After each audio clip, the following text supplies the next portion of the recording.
Pada segmen video ini, saya akan menjelaskan tentang pengkasaran partikel atau coarsening.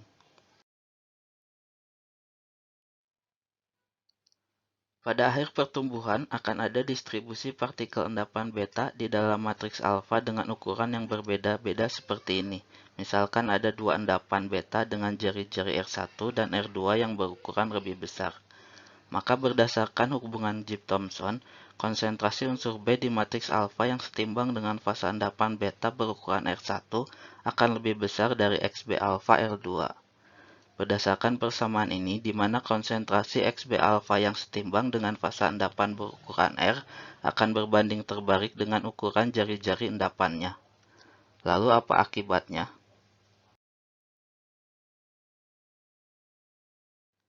Kemudian akibat adanya perbedaan konsentrasi kesetimbangan lokal atom B di matriks alfa yang setimbang dengan fase endapan beta berukuran R1 dengan yang berukuran R2, maka akan ada fluks difusi atom B dari antarmuka beta alfa endapan R1 yang berukuran lebih kecil ke antarmuka beta alfa endapan R2 yang berukuran lebih besar seperti ini.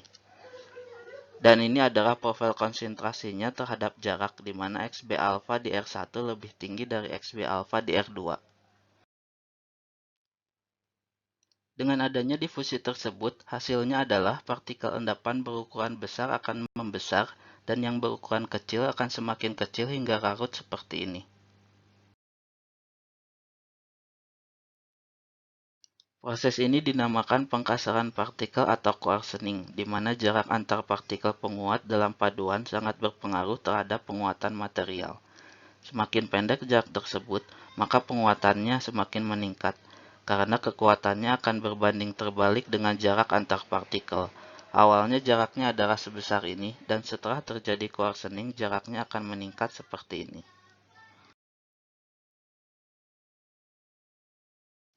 Ini adalah grafik kekerasan terhadap waktu aging, di mana kekerasannya meningkat hingga mencapai puncaknya, dan kemudian akan turun.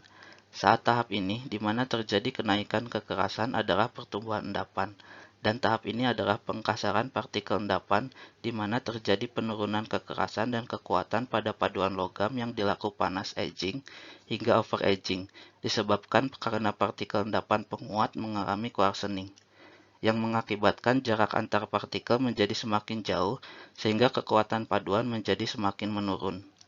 Kejadian ini berlangsung cukup signifikan pada temperatur tinggi, karena proses pengkasaran ini dikontrol oleh difusi unsur-unsur pembentuk endapan di dalam matriksnya. Sehingga diperlukan perhatian yang besar terhadap kestabilan partikel endapan, terutama pada paduan superalloy. Jadi secara termodinamika, proses pengkasaran terjadi karena adanya perbedaan energi atau konsentrasi kesetimbangan lokal unsur B pada endapan dengan ukuran yang berbeda-beda.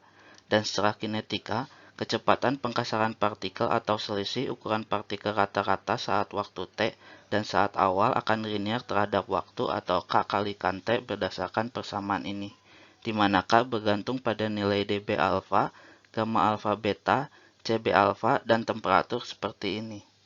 Jadi plot dari ukuran rata-ratanya terhadap waktu akan memberikan garis lurus yang kemiringannya sama dengan K, yaitu tetapan kecepatan pengkasarannya. Seperti contoh kurva kinetika berikut, di mana akan bergantung dari distribusi ukuran partikel saat awal proses pengkasaran. Dari kurva ini terlihat bahwa distribusi ukuran partikel yang relatif merata, maka pengkasarannya akan lebih lambat. Dan pada distribusi ukuran partikel yang jauh berbeda, maka pengkasarannya akan lebih cepat. Bila bentuk partikelnya kubik, seperti pada kebanyakan endapan gamma prime Ni3Al dalam paduan-paduan nikel, maka jari-jari rata-rata dapat diganti dengan A rata-rata dibagi 2, di mana A rata-rata adalah panjang sisi kubus rata-rata.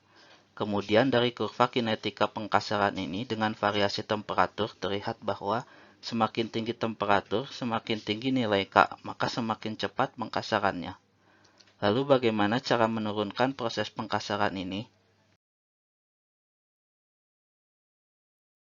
Dari persamaan kinetika pengkasaran ini terlihat bahwa kecepatan pengkasaran dapat dikurangi dengan menurunkan harga K dengan 3 cara, yaitu Pertama, mengurangi energi permukaan gamma dengan cara menurunkan ketidaksesuaian kisi kristal endapan dan matriksnya.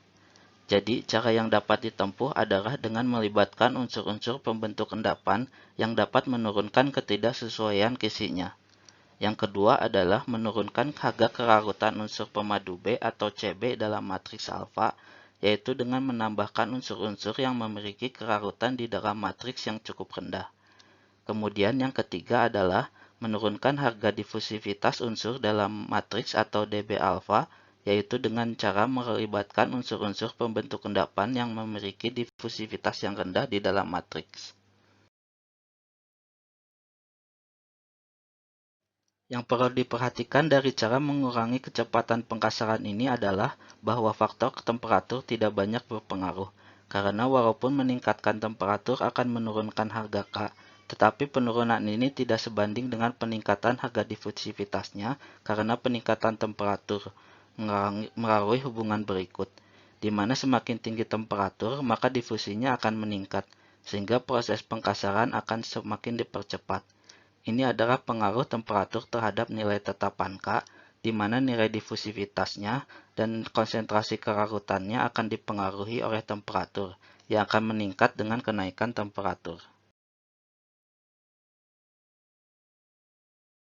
Pada pengkasaran partikel penguat gamma prime, kecepatan pengkasarannya dapat diturunkan dengan cara, misalnya meningkatkan kandungan kromium dari 10% menjadi 30%, sehingga terjadi penurunan harga Cb alfa dan kegangan koherensi atau ketidaksesuaian kisi, sehingga menurunkan harga energi antarmuka gamma. Selain itu, dengan menambahkan konsentrasi kobal dari 2% ke 5%, sehingga menurunkan kegangan koherensi dan menurunkan titik solfus sehingga menurunkan harga Cb alfa. Pada partikel gamma prime berbentuk kubus yang memiliki persen volume yang tinggi, selain terjadi pengkasaran, partikel gamma prime juga akan mengalami penggabungan atau coalescence yang menyebabkan perubahan bentuk yang semula kubik menjadi batangan. Hal ini akan berakibat penurunan kekuatan atau ketahanan perayapannya. Sekian segmen video kali ini, semoga Anda dapat memahaminya dengan baik. Terima kasih atas perhatiannya dan selalu jaga kesehatan Anda.